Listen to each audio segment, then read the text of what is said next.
Hi friends, எல்லாருக்கும் வணக்கம். கதை வழி பயணம் என்னோடய சேனலை இது வரைக்கும் சப்ஸ்கிரைப் பண்ணாமல் இருந்தீங்கன்னா சப்ஸ்கிரைப் பண்ணி எனக்கு சப்போர்ட் பண்ணுங்கள். என்னோடய வீடியோஸை லைக் பண்ணி ஷேர் பண்ணுங்கள். நினைவெல்லாம் நீயே பாகம் 2 கேட்டுடலாமா? நினைவெல்லாம் நீயே பாகம் 2. மருத்துவமனையின் கதவு மூடும் சத்தம் கேட்டதும் பரீட்சித் அப்படியே தன் இருக்கையில் சரிந்தான். அறையில் இப்போது அவன் மட்டும்தான். அவனது விரல்களில் இன்னும் அந்த நாடித் துடிப்பின் அதிர்வு குறையவில்லை. கண்கள் தானாக மூடிக்கொள்ள காலம் பின்னோக்கி நகர்ந்தது. சரியாக 10 வருடங்கள். அரசு மேல்நிலைப் பள்ளியின் அந்த பழைய கட்டடத்தில் +1 வகுப்பறையின் ஜன்னலோர இருக்கைதான் அவனுக்கு மிகவும் பிடித்த இடம். அன்று ஏனோ ஆசிரியர் வராத பாடவேளை. வெளியே மேகங்கள் திரண்டு சில்லென்ற காற்று ஜன்னல் வழியாக உள்ளே வந்து அவன் முகத்தை வருடியது. அந்த மென்மையான காற்றில் ஏதோ ஒரு வாசம். மெல்ல தலை திருப்பி ஜன்னல் வழியாக பார்த்தான். அங்கே அவளது வருகை ஒரு கவிதை போல நிகழ்ந்தது. தாவணி அணிந்து 2 பக்கமும் அழகாக பின்னப்பட்ட இரட்டை ஜடை முன்னால் வந்து ஆட, கையில் நோட்டு புத்தகங்களை அணைத்தபடி ஆதிரை ஜன்னலை கடந்து சென்று கொண்டிருந்தாள். எந்த ஒப்பனையும் இல்லாத ஒரு சுத்தமான கிராமத்து அழகியின் முகம் அது. அவளுடன் தோழி சுமதி ஏதோ பேசிக்கொண்டு அவன் தன்னையே இமைக்காமல் பார்த்து கொண்டிருப்பதை அவள் உணர்ந்து விட்டாள். அந்த ஒரு நொடி அவளது தீர்க்கமான கண்கள் பரீட்சித்தின் கண்களோடு மோதின. மற்றவர்கள் பார்த்தால் அது வெறும் தற்செயலான பார்வை. ஆனால் அவனுக்குள் அது ஒரு மின்னலை பாய்ச்சியது. அவள் பார்த்தாள் என்று தெரிந்ததும் இவன் பதற்றத்தில் பார்வையை திருப்பிக் கொள்ள முயல, அவளோ மெல்லிய புன்னகையை உள்ளுக்குள் மறைத்துக்கொண்டு பார்வையை வீசிவிட்டு தலைகுனிந்து கடந்து சென்றாள். அது ஒரு அரசு மேல்நிலைப் பள்ளி. பரீட்சித் +1 A பிரிவில் இருந்தான். ஆதிரை அதற்கு அடுத்த அறையான B பிரிவில் இருந்தாள். அவர்கள் ஒரே ஊர் கிடையாது, பக்கத்து பக்கத்து கிராமங்கள். ஆனால் அந்த பள்ளிதான் அவர்களின் பார்வைக்கு பாலமாக இருந்தது. அடுத்தடுத்த நாட்களில் இது தொடர்ந்தது. அவள் பக்கத்து வகுப்பாக இருந்தாலும் ஏனோ பேசுவதற்கு இருவருக்கும் வாய்ப்பு கிடைக்கவில்லை. அல்லது வாய்ப்பை தேட இருவருமே தயங்கினர். அவள் வகுப்பறையை கடக்கும் ஒவ்வொரு முறையும் அவன் ஜன்னலோரம் காத்திருப்பான் என்பது அவளுக்கு தெரியும். அவன் பார்க்கிறான் என்று தெரிந்துதான் அவள் மெதுவாக நடந்து செல்வாள் என்பது அவனுக்கு தெரியாது. வார்த்தைகளே இல்லாத அந்த பார்வைகள் 1000 பக்கங்கள் கொண்ட நாவலை விட அதிக விஷயங்களை பேசின. அந்த ஒரு நொடி பார்வையில் பரீட்சித்திற்குள் ஏற்பட்ட மாற்றம் விவரிக்க முடியாதது. அவளுக்குள்ளும் அதே போன்ற உணர்வு ஏற்பட்டதா என்பது அவனுக்கு தெரியவில்லை. ஆனால் அவனது இதயம் அவளுக்காகவே துடிக்கத் தொடங்கிய தருணம் அது. அவர்கள் வெவ்வேறு கிராமங்கள் என்பதால் பள்ளி நேரத்தை தவிர பேசுவதற்கு பெரிய வாய்ப்புகள் அமையவில்லை. அவளும் பார்க்கிறாள் என்பது அவனுக்கு தெரியும். ஆனால் அவன் அவளது பார்வைக்காகவே அந்த ஜன்னலோரம் தவம் கிடக்கிறான் என்பது அவளுக்கு தெரியாது. பேசாமலேயே வளர்ந்த இந்த காதல் காலப்போக்கில் மௌனமான ஒரு போர் போலவே அவர்கள் இருவருக்கும் இடையே நீடித்தது. பழைய நினைவுகளின் ஜன்னலோரம் அமர்ந்திருந்த பரீட்சித்தின் இதயம் துடித்துக் கொண்டிருக்க, அங்கே ஆதிரையின் வீட்டில் சூழலே வேறாக இருந்தது. மருத்துவமனையிலிருந்து வீடு திரும்பிய ஆதிரை உடல் வலியும் மனக்குழப்பமும் கலந்த நிலையில் திண்ணையிலிருந்த கயிற்றுக் கட்டிலில் மெல்ல அமர்ந்தாள். கூடவே வந்த சுமதி பானையிலிருந்த சில்லென்ற மோரை செம்பில் ஊற்றி குடித்துக் கொண்டே ஆசுவாசப்படுத்த, அப்போது கல்லூரியிலிருந்து வந்திருந்த ஆதிரையின் தங்கை இனியா புத்தகப்பையை வைத்துவிட்டு வெளியே வந்தாள். என்னம்மா, டாக்டரே பார்க்கக்கூடாதுன்னு சொல்வீங்க, இன்னைக்கென்ன விசேஷம், அக்காவை கூட்டிட்டு போயிருக்கீங்க என்று கிண்டலாக கேட்டாள். பூமையில் முந்தானையால் முகத்தை துடைத்துக்கொண்டே, இல்லடி, இவளுக்கு ரொம்ப நாளா இந்த வலி இருக்குன்னு சொல்லிக்கிட்டே இருக்காளே, நம்ம ஊர் ஆஸ்பத்திரியில வசதி இல்லைன்னு தள்ளி போட்டுக்கிட்டே இருந்தோம். இப்போ புதுசா ஒரு டாக்டர் வந்திருக்காருன்னு சொன்னாங்க, அதான் ஒரு எட்டு பார்த்துட்டு வரலாம்னு போனோம் என்று கூறிக்கொண்டே காஃபி போட அடுப்பறைக்குச் சென்றார். அம்மா அமர்ந்திருந்த இடத்தில் இப்போது இனியா வந்து அமர்ந்து கொண்டாள். என்னக்கா, டாக்டர் என்ன சொன்னாரு என்று அக்காவின் கையை பிடித்து கவலையோடு கேட்டாள். ஆதிரை ஏதோ சொல்ல முற்படும் முன் சுமதி முந்திக் கொண்டாள். ஏய், அவளுக்கு ஒன்னும் இல்லடி, எல்லாம் நல்லா சாப்பிடாததுனால வர்ற வலிதான்னு நமக்கும் தெரியும். ஆனாலும் டாக்டர் பார்த்துட்டு நல்லா சாப்பிடுங்கன்னு அட்வைஸ் பண்ணி அனுப்பியிருக்காரு. ஏதோ நிறைய ட்ரை ஃப்ரூட்ஸ் எல்லாம் சாப்பிடணுமா என்று சிரித்துக்கொண்டே சொன்னாள். அப்போது உள்ளிருந்து அம்மா குரல் கொடுத்தார். இனியா, அடுப்புல காப்பி போட தண்ணி குதிக்குது, கொஞ்சம் பாருடி என்று கூறிக்கொண்டே அம்மா வெளியே வந்து தண்ணீர் குடித்துவிட்டு களைப்பில் கட்டிலில் சாய்ந்து கொள்ள சுமதி கிளம்ப தயாரானாள். சரி ஆதிரை, நான் கிளம்புறேன், நைட்டுக்கு சமைக்கணும், மாமியார் ஊருக்கு போயிருக்காங்க என்று சொல்ல பூமையில் தடுத்தார். இரு சுமதி, காப்பி குடிச்சிட்டு போ என்றார். சுமதியும் ஆதிரையும் நகமும் சதையும் போல 12ஆம் வகுப்பு வரை ஒன்றாக படித்தவர்கள். சுமதி ஒரு அழகான கவிதை போன்றவள். அவளுக்கு மாப்பிள்ளையும் அதே ஊரைச் சேர்ந்த விவசாய குடும்பம்தான். சொந்தம் விட்டு போகக்கூடாது என்று அவளுடைய தாய்மாமனுக்கே அவளை கட்டி வைத்திருந்தனர். 12ஆம் வகுப்போடு படிப்பு நின்றது.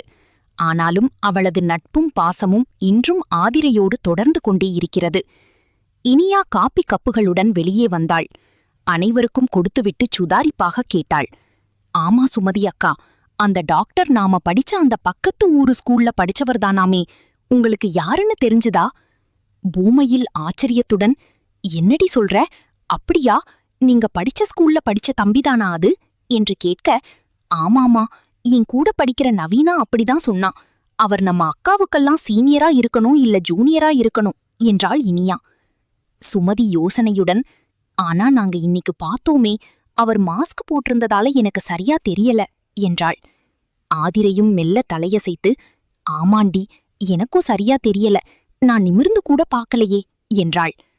அப்போது இனியா அந்த பெயரைச் சொன்னாள். அவர் பேரு கூட ஏதோ பரீட்சித்துன்னு சொன்னாங்களே. அந்த பெயரை கேட்டதும் சுமதிக்கு தூக்கி வாரி போட்டது. ஏய், பரீட்சித்தாடி என்ற ஆதிரையை பிடித்து உலுக்கினாள். ஆதிரை, உனக்கு ஞாபகம் இருக்கா? அவன் கூட 11ஆம் வகுப்புல புதுசா வந்து சேர்ந்தானே, நம்ம கிளாஸ்க்கு பக்கத்து கிளாஸ்ல இருந்தானே, ஞாபகம் இருக்கா என்று சுமதி கேட்க ஆதிரையின் கண்கள் அகல விரிந்தன. 10 வருடங்களுக்கு முன்னால் ஜன்னலூரம் வீசப்பட்ட அந்த ஒரு பார்வை மின்னலாக அவள் நினைவில் வந்து போனது. பரீட்சித். அந்த பெயரை கேட்ட கணமே ஆதிரையின் முகம் ஒரு கணம் அதிர்ச்சியில் உறைந்தது. சுமதி அந்த பெயரை மீண்டும் அழுத்திச் சொல்ல ஆதிரையின் மனக்கண்ணில் 10 வருடங்கள் பின்னோக்கி ஓடின. அதே 11ஆம் வகுப்பு ஏ பிரிவு வகுப்பறை. அந்த ஜன்னலோரம். எத்தனை முறை அந்த வழியை கடந்திருப்பாள்? ஒவ்வொரு முறை கடக்கும்போதும் அந்த ஜன்னல் கம்பிகளுக்கு பின்னாலிருந்து ஒரு ஜோடி கண்கள் தன்னையே பார்த்து கொண்டிருப்பதை அவள் அறியாமல் இருந்ததில்லை. அவன் பார்ப்பான் என்று தெரிந்தேதானே நான் பலமுறை அந்த ஜன்னலை கடந்து சென்றேன். தனக்குள்ளேயே ஒரு மெல்லிய புன்னகையோடு அசை போட்டாள் ஆதிரை. ஒரு நாளும் இருவரும் பேசிக் கொண்டதில்லை. ஆனால் அந்த பார்வைகளில் ஏதோ ஒரு இனம் புரியாத ஈர்ப்பு இருந்தது. அந்த வயதில் அதற்கு பெயர் என்னவென்று அவளுக்கு தெரியவில்லை. 12ஆம் வகுப்பு முடிந்ததும் அவன் உயர் படிப்புக்கு சென்று விட்டான். அவன் தந்தையும் பள்ளியை விட்டு போய்விட்டார். காலம் அனைத்தையும் அவளுக்கு மறக்க செய்திருந்தது. ஒருவேளை அன்று பேசி பழகியிருந்தால் அந்த தாக்கம் இன்னும் ஆழமாக இருந்திருக்குமோ என்னவோ. ஆழ்ந்த யோசனையில் இருந்த ஆதிரையை சுமதியின் குரல் கலைத்தது. என்னடி ஆதிரை, உனக்கு அவனை ஞாபகம் இருக்கா? ஆதிரை சுதாரித்துக் கொண்டு, ஞாபகம் இருக்குடி, பரீட்சித் நல்லா படிப்பானே, அவன்தானே என்று யதார்த்தமாக சொன்னாள். அருகிலிருந்த அம்மா பூமையில் பெருமையுடன் பேசத் தொடங்கினார். பாருங்கடி, உங்க கூட படிச்ச பையன் இப்போ பெரிய டாக்டரா நம்ம ஊருக்கே வந்து உட்கார்ந்திருக்கான். இதையெல்லாம் பார்த்து நீங்க தான் பெருமைப்படணும். பாத்தியா இனியா, இந்த ஊர்ல படிச்ச பையன் எவ்ளோ பெரிய பதவியில இருக்கான்னு? நீயும் அவன மாதிரியே நல்ல நிலைக்கு வரணும் என்றார். தொடர்ந்து ஆதிரையை பார்த்து, ஆதிரையும் மேல படிப்பான்னு நினைச்சேன், ஆனா அப்பா கஷ்டப்படுறாரேன்னு அவளாதான் படிப்பு வேணாம்னு நின்னுட்டான். பரவாயில்ல, இப்போ படிக்கிற அந்த கவர்மெண்ட் எக்ஸாம்ல மட்டும் முழு கவனத்தை வச்சு படிச்சு பாஸ் பண்ணிருக்கன்னு என்று ஊக்கப்படுத்திவிட்டு காப்பி கப்புகளை எடுத்துக்கொண்டு உள்ளே சென்றார். இனியா ஆதிரையின் அருகே வந்து, என்னக்கா, உங்கூட படிச்சவனா? அப்போ உனக்கு தெரியாம இருந்திருக்காதே, இருங்க, அவர் எப்படிப்பட்டவர்னு நான் கண்டுபிடிச்சிடுறேன் என்று சொல்லிவிட்டு உள்ளே ஓடினாள். சுமதி மெல்ல ஆதிரையின் தோளை இடித்தபடி அமர்ந்தாள். என்னடி, அவனை ஞாபகம் இருக்கான்னு கேட்டா படிப்பான்னு மட்டும் சொல்ற? நாம அந்த கிளாஸ கிராஸ் பண்ணும்போதெல்லாம் ஜன்னல் வழியா உன்னையே பார்த்திருப்பானே அந்த பரீட்சித்தி. ஆதிரை அவளை அமைதிப்படுத்தினாள். அதெல்லாம் அப்போ படிக்கிற காலத்துல ஏதோ பார்த்திருப்பான். இப்போ அவன் இல்ல, அவர் பெரிய டாக்டர், எத்தனையோ அழகான பொண்ணுங்களை பார்த்திருப்பார். இப்போ போயும் என்னையா ஞாபகம் வச்சிருப்பார்? பழைய கதைய பேசாதடி, அவருக்கு கல்யாணம் கூட ஆகியிருக்கலாம் என்று ஒரு முதிர்ந்த பெண்ணாக அறிவுரை கூறினாள். மேலும் சுமதி ஆர்வத்துடன் பழைய பள்ளிப்பருவ நினைவுகளை தூண்டிவிட ஆதிரை தன் மனதிற்குள் இருக்கும் ரகசியத்தை மறைக்கப் போராடினாள். ஒரு மெல்லிய புன்னகையைச் சட்டென மறைத்துக்கொண்டு சுமதியை பார்த்து கடிந்து கொள்வது போல பேசத் தொடங்கினாள். சுமதி, கொஞ்சம் இங்க பாரு. ஏதோ அந்த வயசுல ஒரு சின்ன ஈர்ப்புல அப்படி பாத்திருக்கலாம், சரியா? அவன் எதுக்காக பார்த்தான்னு நமக்கு எப்படி தெரியும்? அப்போல்லாம் நாம 2 பேரும் ஒன்னா போறத பார்த்துட்டு இந்த ரெண்டும் எப்பவும் ஜோடியாவே சுத்துதுங்கன்னு மத்த பசங்க கிண்டல் பண்ணுவாங்களே, அந்த மாதிரி உன்னை வம்பிழுக்க கூட அந்த பரீட்சித் என்ன பார்த்திருக்கலாம் இல்லையா? தன் தோழியின் கண்களை நேராக பார்க்க தயங்கியவள் பேச்சை திசை திருப்ப முயன்றாள். நீ அப்பவும் இதேதான் சொல்லிட்டு உன்னையே பாக்குறான் பாரு பாருன்னு. இப்போ கிட்டத்தட்ட 10-20 வருஷம் ஆகப்போகுது, திரும்பவும் அதையே பத்தி பேசுறியேடி. வருஷங்கள் பல ஓடிடுச்சு சுமதி. நாமெல்லாம் வளர்ந்து ஓரளவுக்கு பக்குவமாயிட்டோம். ஆனா நீ இன்னும் சின்ன பிள்ளை மாதிரி இதையே பேசிட்டு இருக்கியே என்று கூறி அவன் மீதான அந்த ஈர்ப்பை மறைக்க ஆதிரை ஆடிய இந்த சிறு பிள்ளைத்தனமான நாடகம் அவளது மனதிற்குள் இன்னும் அந்த பழைய நினைவுகள் பசுமையாக இருப்பதையே காட்டிக் கொடுத்தது. நீ சொல்றதும் சரிதாண்டி. அவன் மாஸ்க் போட்டிருந்ததுனால நமக்கு தான் அடையாளம் தெரியல. நாம என்ன மாஸ்கா போட்டிருந்தோம்? அவ நம்மள தெரிஞ்ச மாதிரி காமிச்சுக்கலையே என்றாள் யதார்த்தமாக. மேலும், சரிடி, எப்படியோ நீ உடம்ப பாத்துக்கோ, டாக்டர் கொடுத்த மாத்திரைய மறக்காம போடு என்று சொல்லிவிட்டு சுமதி கிளம்பினாள். சுமதி கிளம்பிய பிறகு ஆதிரையின் மனம் மீண்டும் அந்த பள்ளி நாட்களுக்குச் சென்றது. அந்த தீர்க்கமான பார்வை, அந்த பார்வை தன்னை சந்திக்கும்போது ஏற்பட்ட ஒருவித நடுக்கம், அது இன்று நினைத்தாலும் ஒரு புது மலரின் வாசம் போல அவளது மனதை வருடியது. நடந்து முடிந்தவற்றைப் பற்றி யோசிப்பது முட்டாள்தனம் என்று தன் மனதை தேற்றிக்கொண்டு ஆதிரை மீண்டும் தன் வேலைகளை கவனிக்கத் தொடங்கினாள். ஆனால் அவள் அறியாமல் அவளது மனதின் ஒரு ஓரத்தில் மௌனமான அந்த பழைய காதல் மீண்டும் மெல்ல துளிர்விடத் தொடங்கியிருந்தது. இரவு மெல்ல கவியத் தொடங்கியது. நிலவின் குளிர்ச்சியான ஒளி ஜன்னல் வழியாக உள்ளே நுழைந்து ஆதிரையின் அறையை நனைத்தது. அன்றைய பகல் பொழுதின் அலைச்சலும் சுமதியின் வார்த்தைகளும் ஆதிரையின் மனதுக்குள் ஒரு பெரும் போராட்டத்தையே நடத்தியிருந்தன. மேஜை மீது இருந்த அந்த மருந்துச் சீட்டு அவளை மெல்ல அதை தன் கையில் ஏந்தினாள். Doctor Parikshit, MBBS, MD. அந்த பெயர் ஒரு மருத்துவரின் அடையாளமாக மட்டும் அவளுக்கு தெரியவில்லை. அது அவளது பதின்பருவத்தின் தொலைந்து போன ஒரு பக்கமாக தெரிந்தது. அந்த எழுத்துக்களின் மேல் தன் விரல்களை மென்மையாக தடவியவளின் முகத்தில் காலங்கள் கடந்த ஒரு மெல்லிய புன்னகை அரும்பியது. நீதானா அது? டாக்டரா நீ? பெரிய ஆளா வருவேன்னு அன்னைக்கே நினைச்சேன் பரீட்சித் என்று நிலவை பார்த்தபடி தனக்குள் முணுமுணுத்தாள்.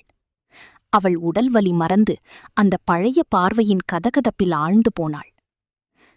மறுபுறம் மருத்துவமனையில் தன்னுடைய பணிகளை முடித்துக்கொண்டு தன்னுடைய அறையின் நிசப்தத்தில் பரீட்சித் அமர்ந்திருந்தான். ஜன்னலுக்கு வெளியே தெரியும் அந்த கிராமத்து இருள் அவனுக்கு பல கதைகளைச் சொன்னது. தனது மேஜை டிராயரை திறந்து மிகவும் பொக்கிஷமாக பாதுகாத்து வைத்திருந்த அந்த பழைய டைரியை அதன் முதல் பக்கத்தை புரட்டியதும் 10 வருடங்களுக்கு முன்பு ஆதிரைக்காக அவன் ஒளித்து வைத்த அந்த காய்ந்த மயில் தோகை இன்னும் சிதையாமல் அப்படியே இருந்தது. அதன் கீழே சற்று மங்கிய நீல நிற மையில் ஆதிரை 11B என்று அவன் கைப்பட எழுதிய பெயர் இருந்தது. அந்த பெயரை பார்த்தவனின் கண்களில் ஒரு ஏக்கம் கலந்த ஒளி தெரிந்தது. 10 வருஷம் இந்த ஒரு பெயருக்காகவும் அந்த ஒரு பார்வைக்காகவும் ஏங்கிக் கொண்டிருக்கிறேன். எத்தனை ஊர், எத்தனை மனிதர்கள், ஆனா என் மனசு மட்டும் இங்கேயேதான் நிற்கிது ஆதிரை என்று சொல்லிக்கொண்டே அந்த மயில் தோகையை வருடினான். தன் மௌன காதலை தேடி வந்த பரீட்சித்திற்கு ஆதிரை என்ற பெயர் மீண்டும் ஒருமுறை வசந்தத்தை கொண்டு வருமா, அல்லது 10 வருட பிரிவும் தற்போதைய சமூக இடைவெளியும் அவர்களின் சந்திப்பை ஒரு கசப்பான மருந்தாக மாற்றுமா? பாகம் 3